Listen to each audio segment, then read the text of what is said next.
Well, Wolves fans have been waiting a long time for the spot in the Western Conference semifinals, and those fans aren't just living here in Minnesota, they live all around the world. Tonight, Kent Erdahl introduces you to one of them. If you think tonight's tip-off in Denver is late, imagine having to wait until 4:30 in the morning. That's just one obstacle to being a Timberwolves fan in Italy, but it hasn't stopped a small but dedicated pack of fans from growing there.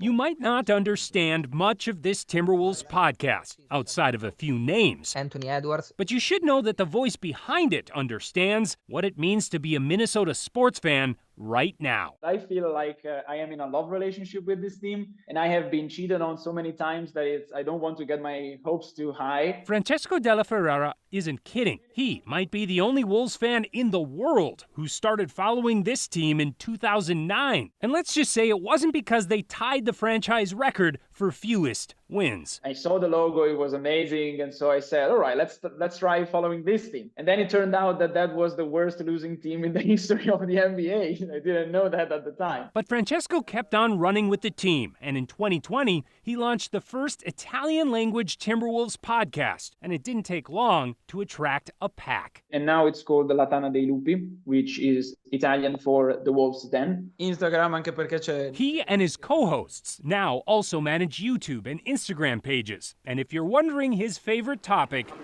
2 words. Naz Reid, and I know that he's a Minnesota favorite. So I'm really happy that I've seen him grow into the player that he is today, the 6th man of the year. So he's definitely one of my favorite players in the team right now. And to all his fellow fans back here in Minnesota, worried about what tonight might bring, Francesco's advice, keep it in perspective. I think that unexpected is the adjective for this season. And it's really hard to, remind ourselves, okay, keep calm, the season is not over. We can play a game against any team in the NBA and still have some chances of winning, which is not a sentence that I have said a lot about the Wolves in general. Despite being a fan for 15 years, Francesco has never seen his favorite team play in person or even been to Minnesota, something he says he hopes to change in the seasons to come.